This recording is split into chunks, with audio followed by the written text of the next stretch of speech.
Hello guys, this is Mukesh. तो एक बार फिर से आप सभी का स्वागत है हमारे इस चैनल में जिसका नाम है फिजिक्स तड़का। तो आज हम डिस्कस करेंगे इलेक्ट्रोडायनेमिक्स का लेक्चर नंबर 2। लेक्चर नंबर 1 हमने किया था जिसमें हमने तीनों कार्टेशियन कोऑर्डिनेट, स्फेरिकल कोऑर्डिनेट और सिलेंड्रिकल कोऑर्डिनेट सिस्टम को डिस्कस किया था। ठीक है, तो आज इसमें देखो हम क्या करेंगे, इसमें हम डिस्कस करेंगे ये भी जो मैथमेटिकल पार्ट है, जो इलेक्ट्रोमैग्नेटिक थ्योरी में या इलेक्ट्रोडायनेमिक्स में तुम्हें मैथमेटिक्स चाहिए वो थोड़ा सा पार्ट है। ठीक है, हम कंप्लीट मैथमेटिक्स डिस्कस करने वाले नहीं हैं यहाँ पे, क्योंकि वो जब हम मैथमेटिकल फिजिक्स करेंगे तो वहाँ पे सेपरेटली डिस्कस करेंगे। लेकिन मैं तुम्हें रिकमेंड करूँगा, यदि तुम इलेक्ट्रोडायनेमिक्स पढ़ रहे हो तो इससे पहले तुम्हें वेक्टर कैलकुलस का थोड़ा सा पार्ट पढ़ना पड़ेगा। तुम वेक्टर कैलकुलस के थोड़े से क्वेश्चन प्रैक्टिस करो। ठीक है, जो वेक्टर कैलकुलस है तुम्हारा वेक्टर्स पार्ट है, जो तुम्हारा स्केलर प्रोडक्ट, डॉट प्रोडक्ट है, ठीक है, जो तुम्हारा क्रॉस प्रोडक्ट है, उसके बाद तुम्हारे जो तीनों थ्योरम्स है, तीनों कार्टेशियन कोऑर्डिनेट का मैंने यहाँ बता दिया तुम्हें। ठीक है, और तीनों ग्रेडियंट डाइवर्जेंस कर्ल का भी यहाँ बता दूंगा। लेकिन यहाँ हम क्वेश्चन नहीं करेंगे, क्वेश्चन तुम्हें खुद प्रैक्टिस करने होंगे। यदि तुम्हें ग्रेडियंट डाइवर्जेंस कर्ल के बारे में बिल्कुल भी नहीं पता है तो तुम्हें क्वेश्चन प्रैक्टिस करने पड़ेंगे। और इसके लिए जो बुक है क्वेश्चंस के लिए वो है एच के दास फॉलो करो। ठीक है, क्वेश्चन प्रैक्टिस करो और तीनों थ्योरम्स है इनके क्वेश्चन प्रैक्टिस करो। ये थ्योरम्स भी हम डिस्कस करेंगे अभी। ठीक है, हम ऊपर से डिस्कस करेंगे, हम कंप्लीट अंदर नहीं जाएंगे और तुम्हें खुद क्वेश्चन प्रैक्टिस करने पड़ेंगे ये। लेकिन हम इसको डिटेल में डिस्कस करेंगे जब हम मैथमेटिकल फिजिक्स स्टार्ट करेंगे। अभी हम इलेक्ट्रोमैग्नेटिक थ्योरी पढ़ रहे हैं, तो जो यूज़ होगी इलेक्ट्रोमैग्नेटिक थ्योरी में वो डायरेक्ट हम थ्योरम्स रिवाइज कर रहे हैं, कौन कौन से जो फॉर्मूला है वो यूज़ होंगे। अभी इसमें एक टॉपिक और होगा, हम वो भी पढ़ेंगे, डिराक डेल्टा फंक्शन। लेकिन इसके जो क्वेश्चन वगैरह है तुम बुक से करो, क्योंकि जब हम मैथमेटिकल फिजिक्स पढ़ेंगे तब इसके क्वेश्चन करेंगे। ठीक है, इलेक्ट्रोडायनेमिक्स में हम इसको जस्ट रिवाइज कर रहे हैं। ठीक है, एच के दास सभी के लिए एच के दास बुक का पूरा मैथमेटिकल फिजिक्स के लिए एच के दास इनफ है। ठीक है, एच के दास के क्वेश्चन करो। देखो, तो आज हम डिस्कस करने वाले हैं इसमें ग्रेडियंट डाइवर्जेंस कर्ल, अलग अलग तीनों को सेपरेटली डिस्कस करेंगे, फिर थ्योरम्स डिस्कस करेंगे, फिर देखेंगे डिराक डेल्टा फंक्शन और इसका क्या यूज़ है इलेक्ट्रोमैग्नेटिक थ्योरी में, इसका क्या यूज़ है। तुमने गाउस लॉ ऑफ इलेक्ट्रोमैग्नेटिक पढ़ा होगा, इलेक्ट्रोस्टैटिक्स में गाउस लॉ पढ़ा है, उसमें डिराक डेल्टा फंक्शन ही यूज़ होता है। ठीक है, लेकिन तुमने कहीं डिराक डेल्टा फंक्शन देखा नहीं होगा ऐसा गाउस लॉ में, लेकिन वहाँ डिराक डेल्टा फंक्शन ही यूज़ होता है। ठीक है, तो इसकी क्या इंपॉर्टेंस है इलेक्ट्रोडायनेमिक्स में डिराक डेल्टा फंक्शन की, वो देखेंगे हम। ठीक है, तो डिस्कस करते हैं पहले ग्रेडियंट से। देखो, ग्रेडियंट क्या है एक्चुअल में। देखो, जो ग्रेडियंट है it is defined for a scalar quantity. ठीक है, जो ग्रेडियंट है it is defined for a scalar quantity. It is maximum rate of change of any scalar quantity. Maximum rate of change of any scalar quantity. Scalar quantity कौन सी quantity होती है जिसमें सिर्फ magnitude की बात करते हैं हम, there is no direction in scalar quantity. ठीक है, जो कोई भी स्केलर फील्ड है, स्केलर फील्ड तुम्हें पता होगा, देखो नहीं पता होगा तो देखो, स्केलर फील्ड में क्या है, कोई भी स्केलर फील्ड है जिसमें स्केलर क्वांटिटी वेरी करती है, एक पॉइंट से दूसरे पॉइंट पे मूव करेंगे तो there is variation in scalar quantity, that is called the scalar field. In a scalar field there is variation of scalar quantity. ठीक है, स्केलर फील्ड मतलब उसमें स्केलर क्वांटिटी का वेरिएशन हो, वेक्टर फील्ड मतलब उसमें वेक्टर क्वांटिटी का variation हो। तो जो स्केलर क्वांटिटी है it is represented by a surface. ये बेसिक है। ठीक है, आई होप तुम्हें पता होगा, यदि नहीं पता है तो देख लो। स्केलर क्वांटिटी को हम हमेशा एक सरफेस से रिप्रेजेंट करते हैं। तुमने देखा होगा इक्विपोटेंशियल सरफेस। ठीक है, इक्विपोटेंशियल सरफेस का मतलब जिस सरफेस पे पोटेंशियल सेम है उस स्केलर क्वांटिटी की वैल्यू सेम है, क्योंकि पोटेंशियल एक स्केलर क्वांटिटी है।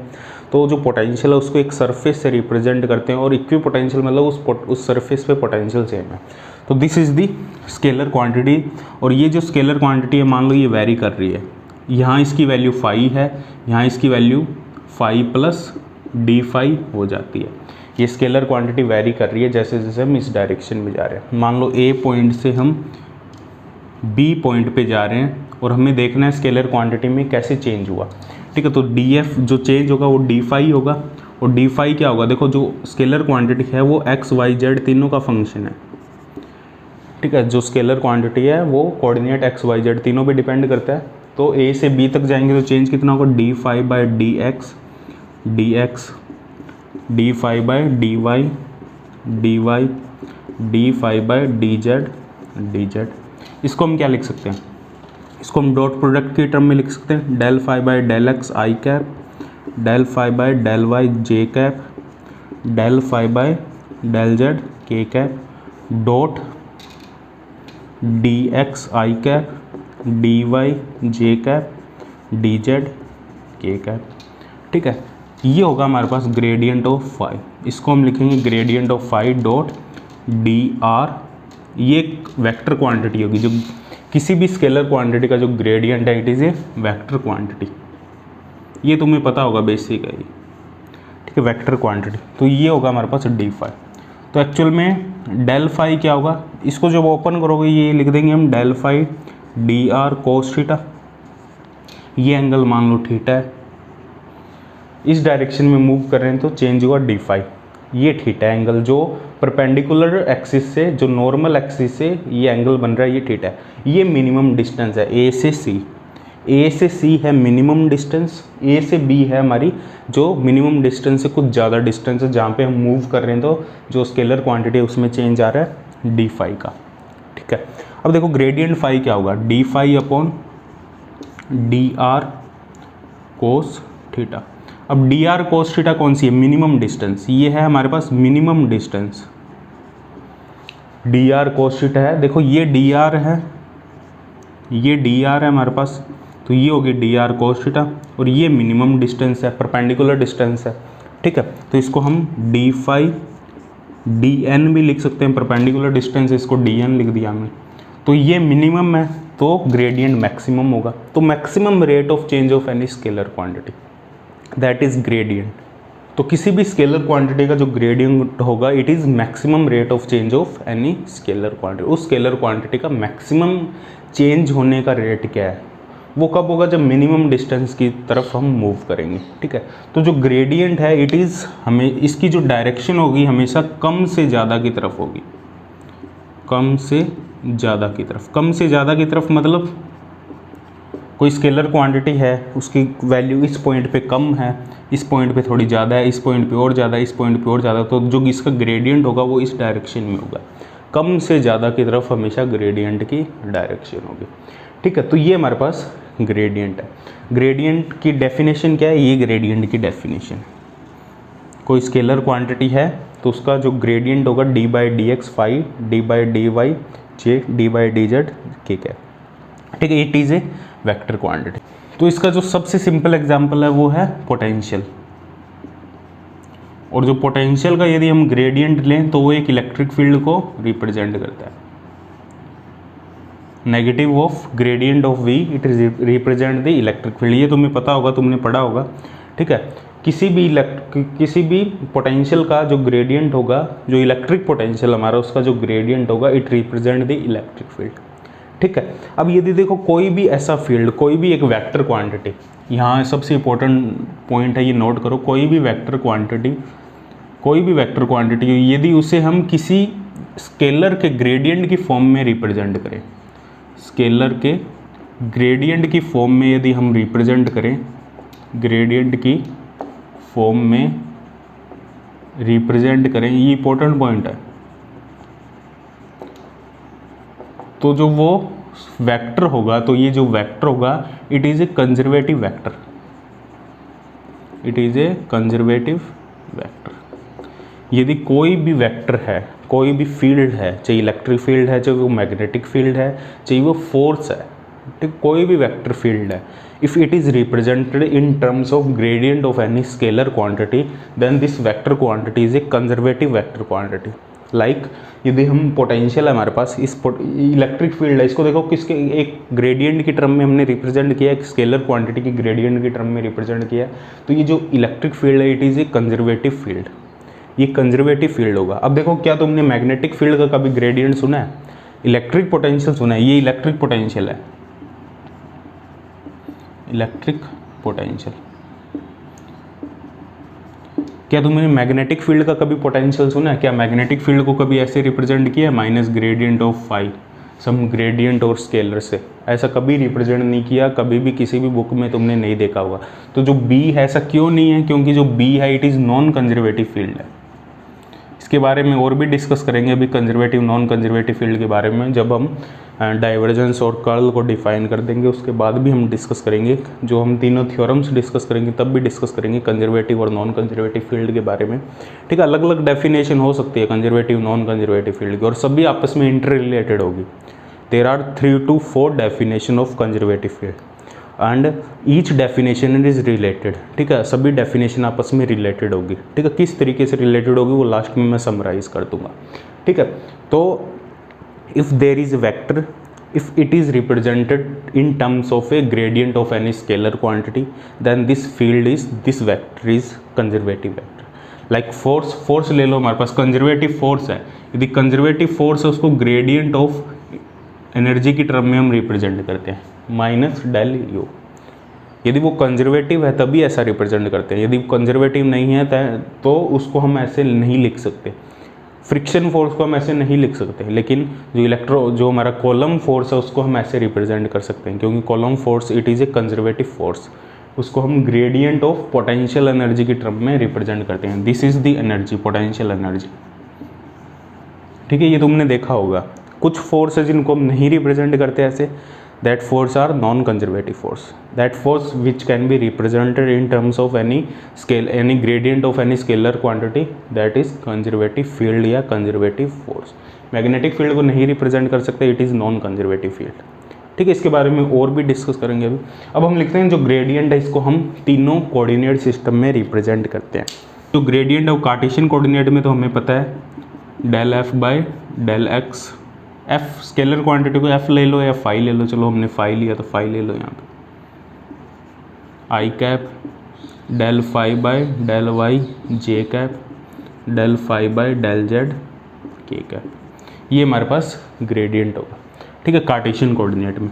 अब इसको स्फेरिकल कोऑर्डिनेट में कैसे रिप्रेजेंट करेंगे? देखो स्फेरिकल कोऑर्डिनेट में हमारे पास होता है आर थीटा एंड फाई।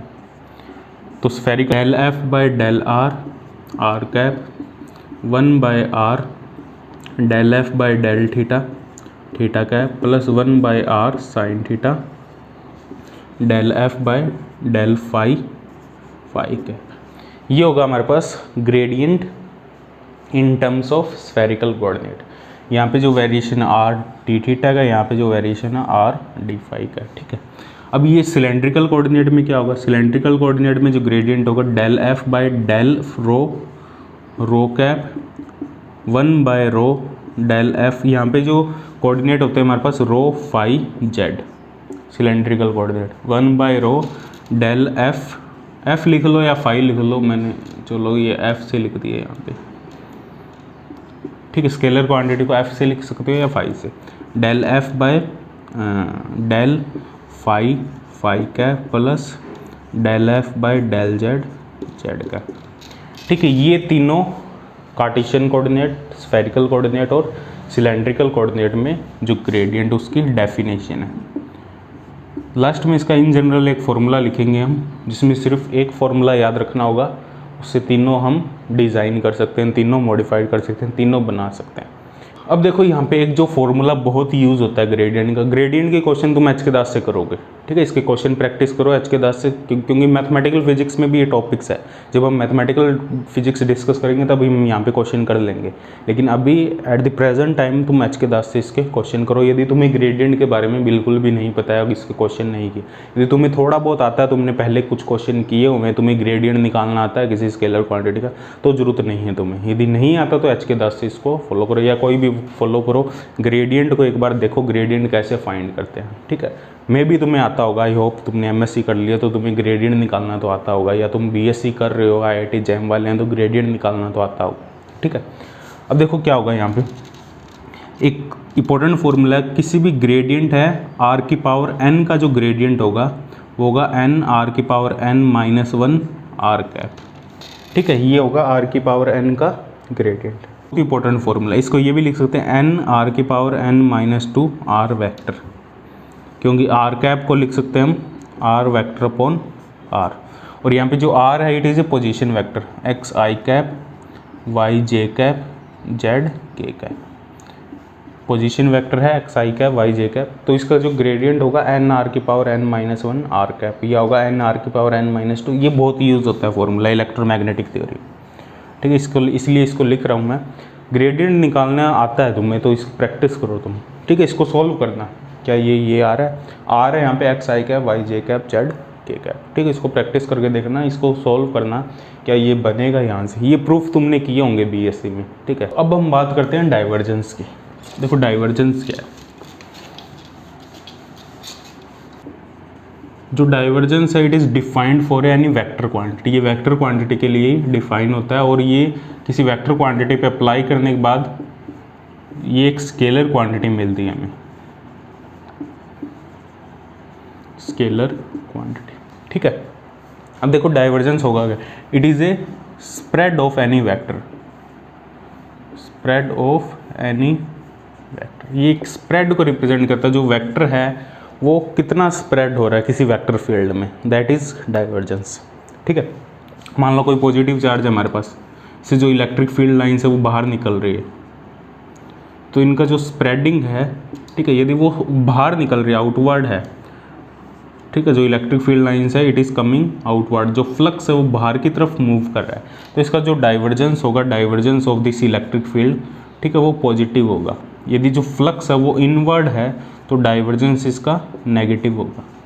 यदि जो नेट फ्लक्स है वो जीरो है किसी सरफेस से, नेट फ्लक्स जीरो है, जितना इनवर्ड है उतना आउटवर्ड है, तो यहाँ पे जो डाइवर्जेंस होगा वो इलेक्ट्रिक फील्ड का जीरो होगा। इलेक्ट्रिक फील्ड या कोई भी फील्ड हो, कोई भी vector field, if it is coming from any source, ठीक है, और वो सोर्स उस सोर्स से बाहर निकल रहा है तो उसका डाइवर्जेंस पॉजिटिव होगा, सोर्स के अंदर जा रहा है तो डाइवर्जेंस नेगेटिव होगा, सॉरी सिंक के अंदर जा रहा है तो डाइवर्जेंस नेगेटिव होगा। जैसे तुमने कोई एक एग्जांपल ले लेते हैं, जैसे तुमने देखा होगा एक रिवर है, मान लो एक रिवर है जो गंगा रिवर है, जो मान लो इंडिया की जो रिवर है गंगा रिवर है, it is flowing from the Gangotri, वो पहाड़ों से निकल के आ रही है और वो सिंक हो रही है, कहाँ पे, किसी समुंदर में ये सिंक हो रही है, यहाँ पे पहाड़ों से निकल के आ रही है और समुंदर में सिंक हो रही है, गंगा रिवर है मान लो, ठीक है,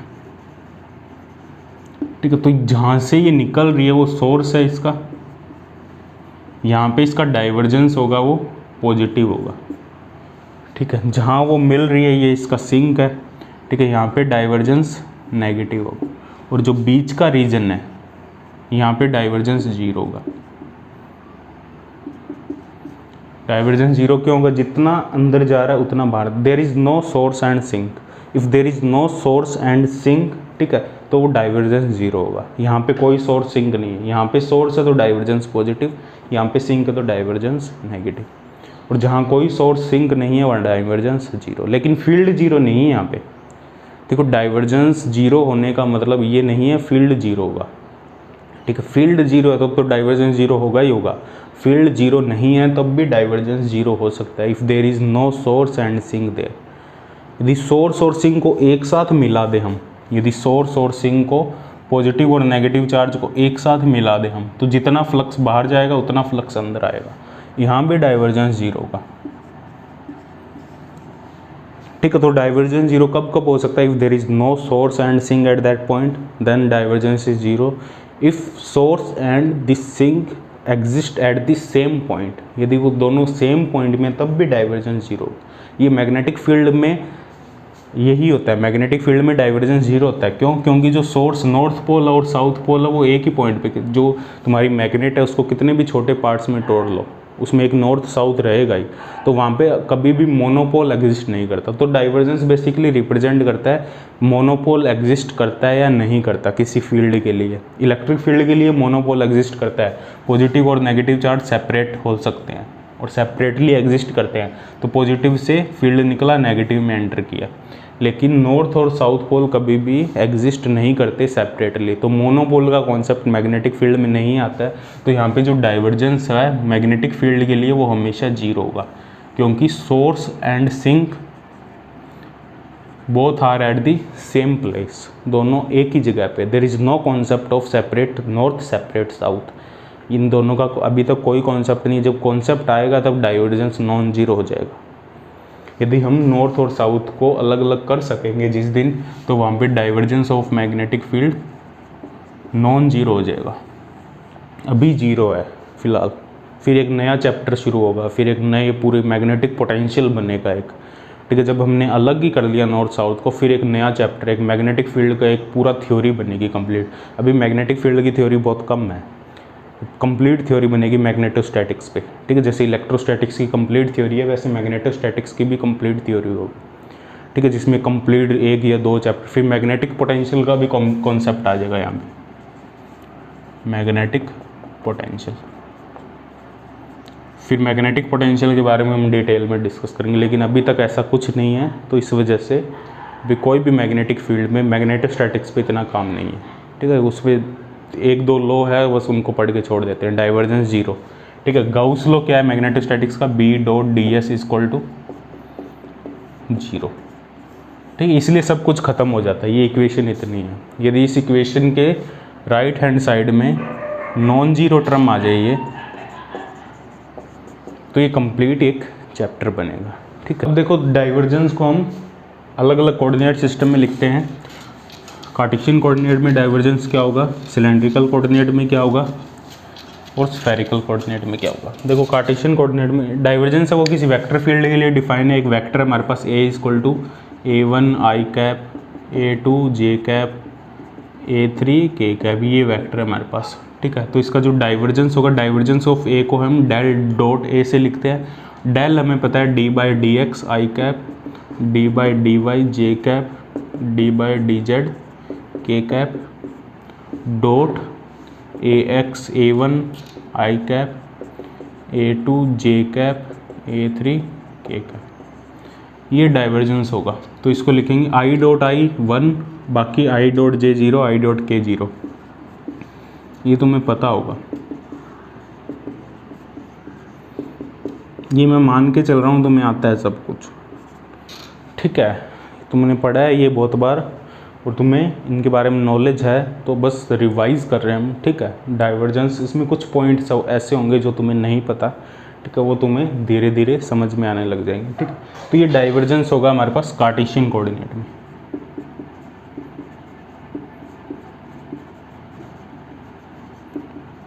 ठीक है, कार्टेशियन कोऑर्डिनेट सिस्टम में। स्फेरिकल कोऑर्डिनेट में डाइवर्जेंस क्या होगा,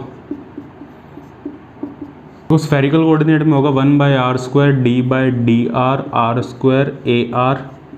देखो जो इलेक्ट्रिक फील्ड वेक्टर है, जो हमारा फील्ड वेक्टर है, जो वेक्टर है वो मान लो AR r cap, A theta cap, spherical coordinate में A फाई कैप, ये हमारा वेक्टर है, ठीक है। तो r² AR + 1/r sin theta d/d theta sin theta A theta, ठीक है। फॉर्मूला थोड़ा सा डिफिकल्ट होगा ये, theta cap + 1/r sin theta d/d phi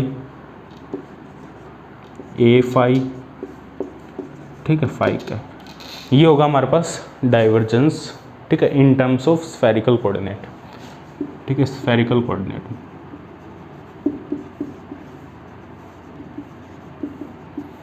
ठीक है, इनको याद तुम हो सके तो कर लेना, लेकिन इन जनरल फार्मूला लिखेंगे वहाँ से तुम इसको बना सकते हो, ठीक है। अभी याद करने की ज़रूरत नहीं है तुम्हें। सिलेंड्रिकल कोऑर्डिनेट सिस्टम में देखो डाइवर्जेंस क्या होगा, 1/ρ d/d ρ A। अब यहाँ पे जो वेक्टर आ जाएगा वो आ जाएगा, देखो ρ फाई z होता है इसमें, ρ फाई z, तो A आ जाएगा, A फाई आ जाएगा, AZ आ जाएगा। लेकिन यहाँ पे A1 A2 की जगह AX आ जाएगा, AY आ जाएगा, AZ आ जाएगा, ठीक है। तो 1/ρ d/d ρ A + 1/ρ d/d phi A phi plus AZ dz। अब ये देखो जो डाइवर्जेंस है वो वेक्टर एक स्केलर क्वांटिटी, तो ये थीटा कैप और फाई कैप नहीं आएगा यहाँ पे, ठीक है, क्योंकि ये एक स्केलर क्वांटिटी है। तो यहाँ पे सिर्फ 1/r sin theta d/d theta sin theta 1/r sin theta d/d phi A phi, और ये हमारा सिलेंड्रिकल कोऑर्डिनेट सिस्टम होगा। यहाँ पे ये स्केलर क्वांटिटी है, तो यहाँ पे कोई भी यूनिट वेक्टर नहीं आएगा साथ में, ठीक है। तो ये हमारे पास डाइवर्जेंस है, कार्टेशियन कोऑर्डिनेट, स्फेरिकल कोऑर्डिनेट और सिलेंड्रिकल कोऑर्डिनेट, इसको नोट कर लो। अब देखो इसमें भी एक इम्पोर्टेंट फॉर्मूला है, जो पोजीशन वेक्टर है हमारे पास उसका जो डाइवर्जेंस होगा, डाइवर्जेंस ऑफ आर की पावर n आर कैप, ठीक है। ये एक हमारे पास वेक्टर है आर की पावर n आर कैप, इसका जो डाइवर्जेंस होगा वो होगा n+2 आर की पावर n-1, ठीक है। ये इसका डाइवर्जेंस होगा, डाइवर्जेंस ऑफ आर की power n r cap is equal to n+2 r की पावर n-1। तो ये इन जनरल एक फॉर्मूला होगा हमारे पास, जो r होगा यहाँ पे आर कैप होगा, जो हमारे पास आर वेक्टर अपॉन आर होगा, और आर वेक्टर होगा हमारे पास एक्स आई कैप प्लस वाई जे कैप प्लस जेड के कैप, ठीक है। तो ये हमारे पास डाइवर्जेंस का फॉर्मूला होगा। लेकिन यहाँ पे एक कॉन्ट्राडिक्शन है, देखो क्या कॉन्ट्राडिक्शन है, और ये इंपॉर्टेंट है, बहुत ही ज़्यादा इंपॉर्टेंट पॉइंट है ये, देखो इसको नोट करना। देखो यहाँ पे क्या होगा, जो n की वैल्यू यदि हम -2 लें तो डाइवर्जेंस क्या आएगा हमारे पास R cap upon R square, ठीक है। ये 0 होगा मैथमेटिकली। तो ये जो फॉर्मूला है n+2 आर की पावर n-1 इस टर्म के लिए वैलिड नहीं होगा। इसको सही चाहे तुम सोल्व करके देख लेना। इसको ये भी लिख सकते हैं हम, divergence of r vector upon r cube equal to 0, क्योंकि आर कैप को लिख दिया हमने आर अपॉन आर क्यूब, तो ये 0 होगा, ठीक है। ये 0 होगा मैथमेटिकली, हमेशा 0 होगा मैथमेटिकली, लेकिन इस फॉर्मूले को ये फॉलो नहीं करेगा, ठीक है। लेकिन फिजिकली यदि हम फिजिक्स में देखें, फिजिकली बात करें इसकी, फिजिकली इट कैन बी 0 और नॉन जीरो बोथ। जब ये नॉन जीरो होगा इसको हम डिराक डेल्टा फंक्शन के टर्म में लिखेंगे। इस पॉइंट को नोट कर लो, फिजिकली ये जीरो हो भी सकता है, नहीं भी हो सकता। कब जीरो होगा कब जीरो नहीं होगा, जब ये डिस्कस करेंगे हम, जब हम डाइवर्जेंस थ्योरम डिस्कस करेंगे, गॉस डाइवर्जेंस थ्योरम डिस्कस करेंगे, तब इसको हम दोबारा उठाएंगे इस पॉइंट को, ठीक है। अभी के लिए तुम देख लो, बस अभी के लिए ये बस मैथमेटिकली तो it is completely zero, always zero, but physically it can be zero, it can not be zero, it depend upon the situation. What situation is depend upon that we discuss in the Gauss divergence theorem। तो Gauss divergence theorem में हम discuss करेंगे। इसमें एक और important point है, किसी भी वेक्टर क्वांटिटी का यदि डाइवर्जेंस जीरो है तो जो वेक्टर होगा उसे हम कहेंगे सोलेनोइडल वेक्टर, सोलेनोइडल वेक्टर।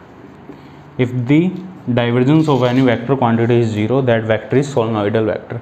तो जो इलेक्ट्रिक फील्ड होगा it is not a solenoidal vector because the divergence of electric field is non zero, but the magnetic field, for magnetic field divergence is zero, so this magnetic field is called solenoidal vector. यदि किसी भी vector quantity का divergence zero है तो वो solenoidal vector है, ठीक है। तो ये हमारे पास डाइवर्जेंस का फॉर्मूला है, ये फॉर्मूला याद रखना। इस चीज़ को अभी देख लो, बस मैथमेटिकली ये जीरो होगा, physically it can be zero, it can not be zero, it depend upon the situation, ठीक है। Which situation that we discuss in the Gauss divergence theorem, ठीक है। तो उसमें हम डिस्कस करेंगे अभी थोड़ी देर में, ठीक है। अब हम डिस्कस करते हैं जो हमारा कर्ल है, ठीक है। कर्ल को डिफाइन करते हैं, उसके बाद हम थ्योरम्स पे आएंगे, ठीक है। डिफाइन करते हैं हम कर्ल। जो कर्ल है वो भी एक वेक्टर फील्ड के लिए डिफाइन होता है, और इसको जो हम लिखते हैं डेल क्रॉस ए से। अब ये जो रिप्रेजेंट करता है, it represent the rotation of any vector, rotation of any vector. ये वेक्टर के रोटेशन को रिप्रेजेंट करता है, जो वेक्टर है वो कितना रोटेशन कर रहा है, how much it is rotating, ठीक है। जितना रोटेशन ज़्यादा होगा उतना कर्ल होगा, ठीक है, उतना कर्ल ज़्यादा होगा। यदि किसी वेक्टर का जो कर्ल है वो जीरो है, ठीक है, तो वो इरोटेशनल वेक्टर होगा, इरोटेशनल वेक्टर।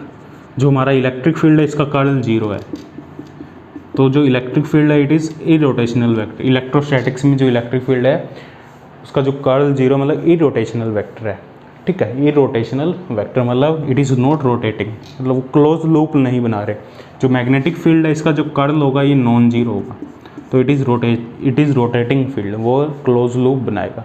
और इसको जो डिफाइन करते हैं, इसको हम कर्ल को किसी वेक्टर के लिए कार्टेशियन कोऑर्डिनेट में I J K D by D x D by D Y D by D Z A X A Y A Z. तो इसको कैसे रिप्रेजेंट करेंगे, I cap D by D Y A Z minus D by D Z A Y minus J cap D by D X A Z, ठीक है, minus J cap, ये plus ये minus ये plus, D by D X A Z D by D Z minus D by D Z A X plus K cap D by D X A by minus D by D Y A X. ठीक है, अब देखो जो A X है it is varying for Z and Y. ठीक है, यदि जो कर्ल है वो नॉन जीरो, मान लो हमारे पास एक वेक्टर है जो एक्स डायरेक्शन में है, ये एक्स वाई, ये एक्स डायरेक्शन, ये वाई डायरेक्शन, ये वेक्टर है वो एक्स डायरेक्शन में है। ठीक है, ठीक है, ये एक हमारे पास वेक्टर है जो एक्स डायरेक्शन में है। एक्स डायरेक्शन में इसका मैग्नीट्यूड चेंज नहीं हो रहा, ये सेम लेंथ के वेक्टर है, यहाँ भी सेम लेंथ के वेक्टर है, एक्स डायरेक्शन में इसका मैग्नीट्यूड चेंज नहीं हो रहा। ठीक है, तो जो कर्ल है वो एक्स पे डिपेंड नहीं कर रहा। ठीक है, अब देखो जो एक्स, यदि जो ए एक्स है, ए एक्स किस पे डिपेंड कर रहा है, ए एक्स का डिफ्रेंशिएशन है वाई के साथ, ए एक्स का डिफ्रेंशिएशन है जेड के साथ। ऐसा ही वाई और जेड के लिए भी करेंगे हम। ठीक है, अभी हम एक पर्टिकुलर डायरेक्शन की बात करें, एक्स डायरेक्शन की, एक्स डायरेक्शन में जो कर्ल है वो चेंज नहीं हो रहा, लेकिन वो वाई जेड में चेंज हो रहा है। वाई से जब हम जेड वाई डायरेक्शन में मूव करें तो इसका मैग्नीट्यूड कम हो रहा है, मतलब जो फील्ड वेक्टर है वो उसमें वेरिएशन हो रहा है, उसके मैग्नीट्यूड में वेरिएशन हो रहा है, तो चेंज हो रहा है वाई डायरेक्शन में। तो यहाँ पे जो कर्ल है वो नॉन जीरो, क्योंकि जो ए एक्स है वो जेड के साथ भी चेंज हो रहा है, वाई के साथ भी चेंज हो रहा है। ठीक है, अब यदि ऐसा केस होता है हमारे पास, ऐसा केस होता है हमारे पास, तो वाई डायरेक्शन में चेंज नहीं हो रहा होता, जेड डायरेक्शन में भी चेंज नहीं हो रहा होता। ठीक है, जो ए एक्स वैक्टर है, एक्स डायरेक्शन में वेक्टर है कोई, एक्स डायरेक्शन में कोई वेक्टर है, यदि वो एक्स में ही चेंज हो रहा है तो कोई फ़र्क नहीं पड़ेगा, क्योंकि कर्ल है वो ए एक्स है, वो एक्स पे डिपेंड नहीं कर रहा, एक्स के रिस्पेक्ट में वो डिफ्रेंशिएट नहीं है। ठीक है, जो ए एक्स है वो वाई और जेड के रिस्पेक्ट में डिफ्रेंशिएट है। ठीक है, यहाँ वाई और जेड के रिस्पेक्ट में, तो वाई जेड में देखना है वो वेरिएशन कैसा है। यदि वाई जेड में कोई वेरिएशन नहीं है एक्स ए एक्स में, तो जो कर्ल होगा उस वेक्टर का वो जीरो होगा। ठीक है, ए एक्स को उठाना है, एक पर्टिकुलर डायरेक्शन में ए एक्स है, वो वाई जेड में वेरी कर रहा है तो कर्ल नॉन जीरो होगा, यदि वाई जेड में वेरी नहीं कर रहा तो कर्ल जीरो होगा। ठीक है, ए वाई को उठाना है, फिर देखना है वो एक्स जेड में वेरी कर रहा है नहीं कर रहा। ए जेड को उठाना है, फिर देखना वो एक्स वाई में वेरी कर रहा है नहीं कर रहा, तो उससे तुम आइडिया लगा सकते हो जो कर्ल है वो नॉन जीरो या जीरो होगा। लेकिन कर्ल सभी क्वांटिटी पे डिपेंड करते हैं, यदि तीनों डायरेक्शन में हो फिर हमें तीनों का चेक करना पड़ेगा। एक पर्टिकुलर डायरेक्शन में तो एक को ही चेक करना पड़ेगा, हमें तीनों डायरेक्शन में तो तीनों का हमें अलग अलग चेक करना पड़ेगा। ठीक है, तो ये हमारे पास कंप्लीट फॉर्मूला होगा। अब हम इसका फॉर्मूला लिखते हैं जो हमारा दूसरे कोऑर्डिनेट सिस्टम है स्फेरिकल और सिलेंड्रिकल का। स्फेरिकल कोऑर्डिनेट सिस्टम में जो ए वेक्टर होगा it is A R cap, A theta cap, A phi cap. तो इसका जो फॉर्मूला होगा इसका जो कर्ल का फॉर्मूला होगा 1/r² sine theta R cap R theta cap R sine theta phi cap. ठीक है, d/d थीटा d/d फाई, ये आएगा R sine theta A phi. ये हमारे पास स्फेरिकल कोऑर्डिनेट सिस्टम में कर्ल का फॉर्मूला होगा। ठीक है, सिलेंड्रिकल में क्या होगा 1/s या रो लिख लो, 1/रो, ये आ जाएगा हमारे पास रो फाई, इसमें आ जाएगा फिर जेड, d/d रो, d/d फाई, d/d जेड, ए रो ए फाई ए जेड। ये हमारे पास कर्ल का फॉर्मूला होगा सिलेंड्रिकल कोऑर्डिनेट सिस्टम में। अब देखो यहाँ पे दो और इंपॉर्टेंट फॉर्मूला जिनको हम लिखते हैं, देखो कौन कौन से फॉर्मूला। देखो जो डाइवर्जेंस होगा, divergence of curl of any vector field, divergence of curl of any vector field is always zero. और एक और formula curl of curl of gradient of any scalar field is always be 0। ये दो फॉर्मूले याद रखने हैं तुम्हें। किसी वेक्टर का कर्ल लो, फिर उसका डाइवर्जेंस लो, डेल क्रॉस ए, फिर उसका डाइवर्जेंस डेल डॉट, तो ये 0 होगा। किसी वेक्टर का ग्रेडियंट लो, ग्रेडियंट ऑफ फाई, फिर उसका कर्ल लो, तो ये 0 होगा। ठीक है, ये दो फॉर्मूले याद रखने। यहाँ से देखो क्या निकल के आ रहा है। देखो जो हमें पता है, जो कंजर्वेटिव फील्ड है, इलेक्ट्रिक फील्ड है, वो एक कंजर्वेटिव फील्ड है। मतलब अभी हमने ग्रेडियंट में देखा था, कोई भी कंजर्वेटिव फील्ड है, कोई भी कंजर्वेटिव वेक्टर है, तो उसको हम एक ग्रेडियंट की फॉर्म में रिप्रेजेंट करते हैं, ग्रेडियंट ऑफ फाई। ठीक है, अब देखो इसका यदि हम कर्ल लें दोनों साइड, डेल क्रॉस ई, तो minus del cross del phi, ये आ जाएगा। और इस प्रॉपर्टी से हमें पता है del cross del phi equal to 0। ठीक है, किसी भी वेक्टर का कर्ल, ग्रेडियंट ऑफ फाई का कर्ल होगा वो 0 होगा, तो ये 0 होगा, डेल क्रॉस ई 0। तो मतलब इसका क्या है, डेल क्रॉस ई 0 का क्या मतलब है, डेल क्रॉस ई 0, ये कंजर्वेटिव था, तो कंजर्वेटिव की एक और डेफिनेशन आ रही है हमारे पास, ये कंजर्वेटिव फील्ड होगा ई। अब ये ई रोटेशनल भी है, क्योंकि इसका कर्ल 0 है, तो कर्ल 0 तो ई रोटेशनल है। तो जो ई रोटेशनल फील्ड होंगे वो कंजर्वेटिव फील्ड होंगे। कंजर्वेटिव फील्ड की कौन कौन सी डेफिनेशन होगी, E equal to minus gradient phi, और E equal to del cross E equal to 0। तो ये दो डेफिनेशन होगी हमारे पास कंजर्वेटिव फील्ड की। उसको a field is conservative field if it is represented in terms of gradient of any scalar quantity and the as well as the curl of this vector quantity is 0, that field is irrotational field। ठीक है, यदि कोई conservative field है तो वो irrotational होगा, क्योंकि उसका कर्ल 0 होगा। कंजर्वेटिव है तो देखो वो ग्रेडियंट की फॉर्म में डिफाइन करना पड़ेगा। यदि ग्रेडियंट की फॉर्म में उसको डिफाइन करते हैं हम, तो उसका कर्ल तो 0 होगा ही होगा। तो इरोटेशनल है वो ही कंजर्वेटिव होगा। कंजर्वेटिव कह लो, इरोटेशनल कह लो, दोनों सेम चीज़ें। ठीक है, जैसे फोर्स है, कंजर्वेटिव फोर्स है, उसको हम रिप्रेजेंट करते हैं ग्रेडियंट ऑफ पोटेंशियल एनर्जी। इसका कर्ल लोगे तो ये 0 आएगा, तो ये कंजर्वेटिव फोर्स है। तो ये इरोटेशनल फोर्स है। ठीक है, तो कंजर्वेटिव फोर्स की हमारे पास दो डेफिनेशन आ रही है।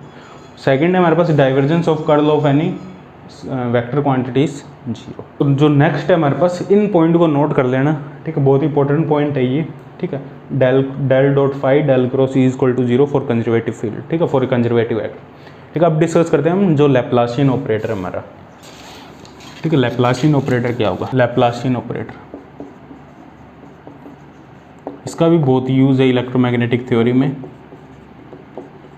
ठीक है, इलेक्ट्रोमैग्नेटिक थ्योरी के लिए जो बुक है वो तुम फॉलो करोगे ग्रिफिथ कर सकते हो, सैगल चोपड़ा सैगल कर सकते हो, सैगल चोपड़ा सैगल, और भी बहुत बुक है, चोपड़ा होगी, ग्रिफिथ होगी, तो कोई भी बुक फॉलो कर सकते हो तुम। ग्रिफिथ फॉलो करो, सबसे अच्छी बुक है ग्रिफिथ। ठीक है, लैप्लासियन ऑपरेटर देखो क्या होगा, it is del dot del. ठीक है, डेल डॉट डेल, इसको हम, ये जो लैप्लासियन ऑपरेटर होगा इसको डेल स्क्वायर से लिखते हैं हम। और ये वेक्टर क्वांटिटी और स्केलर क्वांटिटी दोनों के लिए डिफाइन है। स्केलर क्वांटिटी से पे भी ऑपरेट करेगा, ये वेक्टर क्वांटिटी पे भी ऑपरेट करेगा। स्केलर क्वांटिटी पे ऑपरेट कैसे करेगा, del square by del X square phi, del square by del Y square phi, del square by del Z square phi. Vector पे कैसे ऑपरेट करेगा, del by del square del X square A X, del square del Y square A X, del square del Z square A X I cap. ठीक है, I cap, A X का I cap plus A Y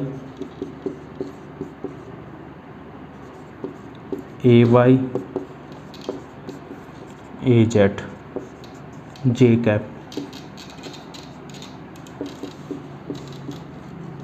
A Z अब इसका मतलब ये नहीं है, देखो जैसे ए वाई है तो वो एक्स पे डिपेंड नहीं कर रहा, ए वाई एक्स पे डिपेंड कर सकता है, ये वाई कंपोनेंट है उस वेक्टर फील्ड में, ये उस वेक्टर फील्ड में वाई कंपोनेंट है, A X I cap, A Y J cap, A Z के कैप। यहाँ पे ये भी हो सकता है X Y Z, X square Y, X Z के कैप, इस टाइप का हो सकता है ये, ठीक है। ए वाई का मतलब एक्स स्क्वायर वाई, एक्स भी आ सकता है इसमें, जेड भी आ सकता है। कुछ जो डेल ऑपरेटर है इसको हम लिखते हैं स्फेरिकल कोऑर्डिनेट और सिलेंड्रिकल कोऑर्डिनेट में। जो लैप्लाशियन ऑपरेटर है हमारा स्फेरिकल कोऑर्डिनेट में, मान लो ये स्केलर भी हो सकता है, वेक्टर भी हो सकता है, इसको टी से लिख देते हैं हम, डेल स्क्वायर टी।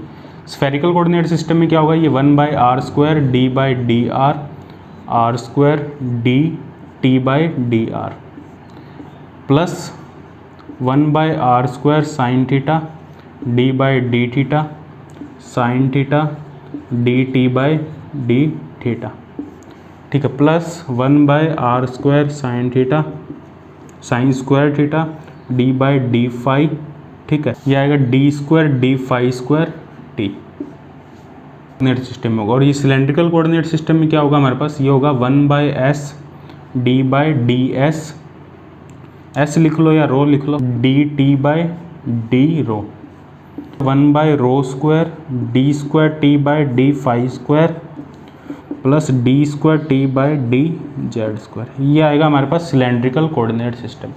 ये स्फेरिकल कोऑर्डिनेट सिस्टम, ये सिलेंड्रिकल कोऑर्डिनेट सिस्टम। अब देखो हमने डिफाइन कर दिया जो ग्रेडियंट, डाइवर्जेंस, कर्ल और लैप्लाशियन है, इनको तीनों कोऑर्डिनेट में, स्फेरिकल, कार्टेशियन और सिलेंड्रिकल कोऑर्डिनेट में।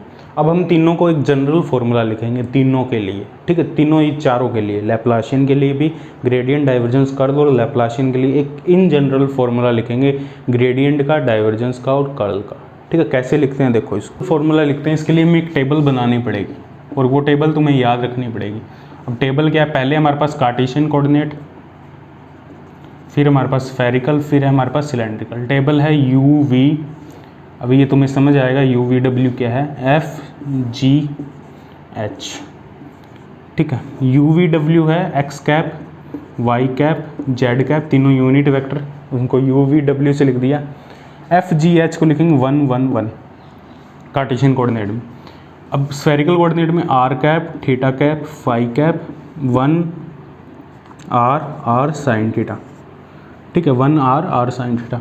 सिलेंड्रिकल कोऑर्डिनेट में रो कैप या एस कैप, ठीक है, phi cap, Z cap, 1 rho 1, ठीक है। ये हमारे पास टेबल है। अब देखो ग्रेडियंट को कैसे लिखा, देखो ग्रेडियंट का इन जनरल फॉर्मूला क्या होगा, ग्रेडियंट ऑफ फाई, ठीक है। ग्रेडियंट का इन जनरल फॉर्मूला यहाँ पे क्या होगा, 1/f d phi by D U, U cap, 1/g d phi by D V, V cap, 1/h d phi by D W, W cap.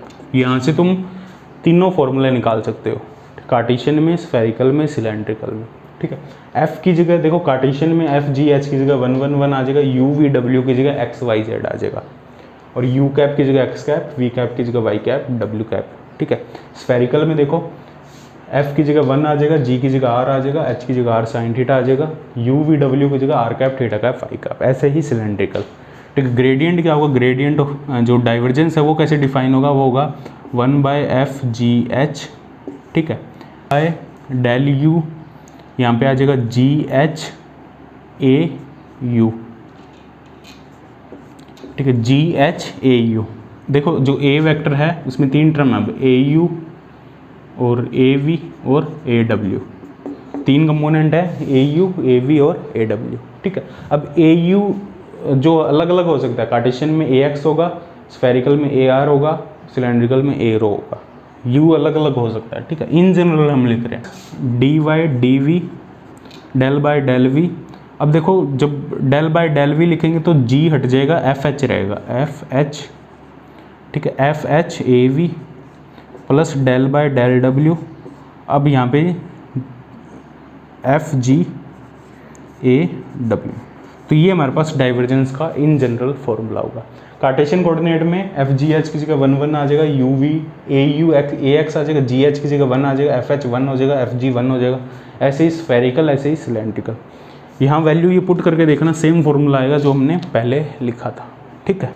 Curl का देखो क्या फॉर्मूला होगा, कर्ल होगा हमारे पास 1/f(g(h)